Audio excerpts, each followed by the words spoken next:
We must restore integrity and the rule of law at our borders. We will stop the drugs from pouring into our country and poisoning our youth. My administration has answered the pleas of the American people for immigration enforcement and border security. We want all Americans to succeed, but that can't happen in an environment of lawless chaos. President Trump talking tough on immigration as Iraq is now reportedly being removed from the list of the 7 countries on his travel ban. Yeah, with a new immigration executive order expected later this week, what can we expect? Constitutional attorney Chris Gober is here to weigh in on this. What do you expect to see this week, Chris? Well, I think we're going to see 2 key changes in the executive order. The first is we're going to see an executive order that makes clear that it applies only to individuals who have never stepped foot on U.S. soil, and distinguish and say that it does not apply to either green card holders or to illegal immigrants who are even here illegally. That was a major problem that the Ninth Circuit found when they lifted the travel ban, and I think you'll see, number one, that fix.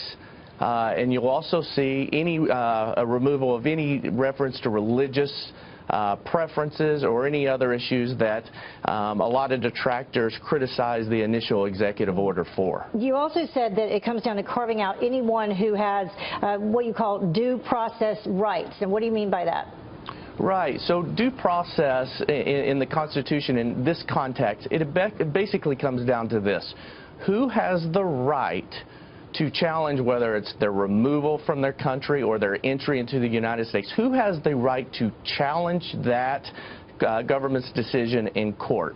And that is key here, because people who have never stepped foot onto U.S. soil and have no connection to this country, they don't have due process rights under our country, and they don't have the right to sue and challenge the travel ban. Whereas people who are here, even illegally, our courts have held that those are individuals that have due process rights, and thus that gives them the opportunity to challenge the travel ban in court. One of the things that the president said last night was by enforcing immigration laws, we can help the unemployed and make our communities safer. I don't think anyone would disagree with the community safer issue. But the unemployed, there's a lot of critics that say, look, Americans simply aren't doing these jobs that these companies are using these immigrants for. Right. I think one thing we're going to see, and this kind of is part of Trump's populist appeal. There are a lot of American people out there who are struggling, who understand and believe that part of their struggles are a result of our immigration problem and our country's lack of enforcing the immigration laws that we have in place. I think only time will tell with President Trump's changes and the implementation of these policies what kind of effect that has. But I think one thing from his language and the speech last night is it's going to appeal to a lot of the American people, not only people who voted for him and supported him during the election, but I think he brought a lot of other people over, onto his side of the fence last night who may have been on that fence. Can I ask you something, some new information that's come out this morning? It's being reported, as we said, that Iraq is now going to be taken off that list of the 7 countries. Based on everything that you just outlined for us, do you think that's the right thing to do?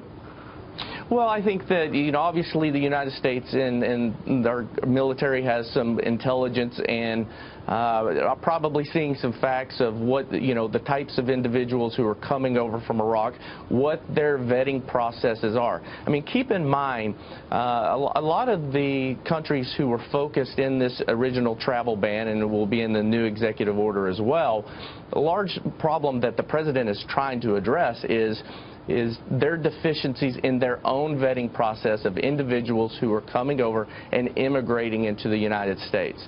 The original purpose of that travel ban, and according to Donald Trump, was to give our government the time to assess those policies and make changes that are necessary. And if they've taken a look at this and determined that Iraq has a sufficient vetting process in place, then that's great, and we can start narrowing the list of other countries we need to deal with. Chris, great to see you this morning. Thanks so much for your analysis. All right.